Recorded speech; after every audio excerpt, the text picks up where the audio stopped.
السلام علیکم ناظرین، امید ہے آپ خیر و عافیت سے ہوں گے۔ سب سے پہلے تو دل کی گہرائیوں سے اللہ تعالیٰ کا شکر اس بات پر کہ اللہ تعالیٰ نے ہمیں عید الاضحیٰ جیسا موقع ایک بار پھر سے عطا کیا۔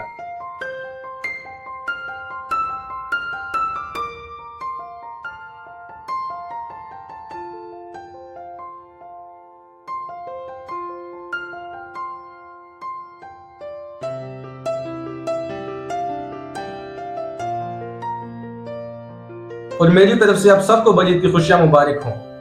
تو آئیے سنتے ہیں عید الاضحیٰ کے بارے میں کچھ ضروری ہدایات مولانا ثاقب رضا مصطفی صاحب کی زبان سے۔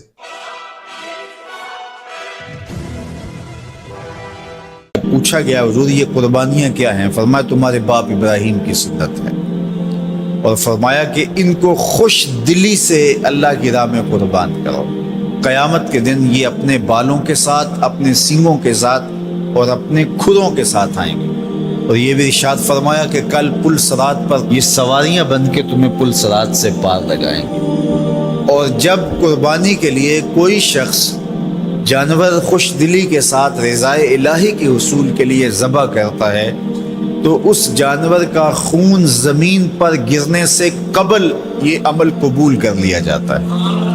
اور یہ بات بھی ذہن میں رکھیے گا کہ ایام نہر یہ 3 دن جو خون بہانے کے ہیں، 10، 11 اور 12 تاریخ، ان ایام میں آپ جو بھی عمل کریں، نماز پڑھیں اور دیگر صالح اعمال کریں، بہت قابل قبول ہیں اور اللہ ان کو قدر کی نگاہ سے دیکھتا ہے۔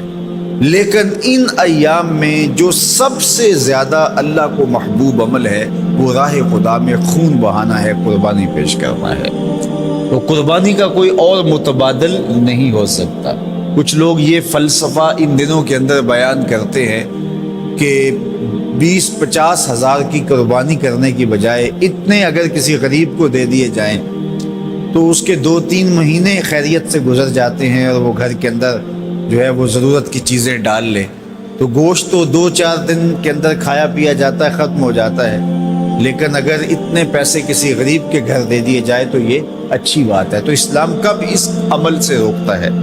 غریب کی مدد کیجئے، صرف عید کے دن ہی نہیں، مینڈے کی جگہ ہی نہیں، بلکہ اسلام تو راہ خدا میں جانور ذبح کر کے اسی جذبے کو بیدار کرنا چاہتا ہے کہ تمہیں گوشت کی ضرورت بھی نہیں تھی پھر بھی تم نے ذبح کر دیا، تو جہاں ضرورت ہوگی اور تمہاری ہمسائیگی میں، تمہارے اطراف میں جب کوئی غریب ہوگا تو پھر تم اس کے لیے ذبح کیوں نہیں کرو گے؟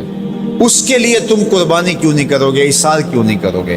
یہاں تو پھر بھی ہم گوشت خود کھا لیتے ہیں یا غرباء میں بانٹ دیتے ہیں، لیکن منا کی وادی میں جہاں لاکھوں قربانیاں پیش کی جاتی ہیں وہاں تو جانور کاٹ کے اس کو ذبح کر کے بس چھوڑ دیا، اس کے گوشت سے غرض ہی نہیں ہوتی۔ زیادہ تر حجاج ایسے ہوتے ہیں جن کو یہ بتا دیا جاتا ہے کہ تمہاری قربانی کر دی گئی ہے، اور وہ فون کال کے انتظار میں یا حکومت وقت کی جانب سے دیے گئے وقت کے بعد حلق کروا دیتے ہیں۔ تو انہوں نے نہ اپنا جانور دیکھا ہوتا ہے، نہ اس کو ذبح ہوتے دیکھتے ہیں، تو صرف انہیں ٹائم بتلا دیا جاتا ہے یا ان کو کال کر دی جاتی ہے تو یہ ان کے لیے کافی ہوتا ہے۔ تو وہاں تو گوشت کھانا بھی مقصود نہیں، تو صرف اللہ کی رضا کے لیے جانور ذبح کرنا۔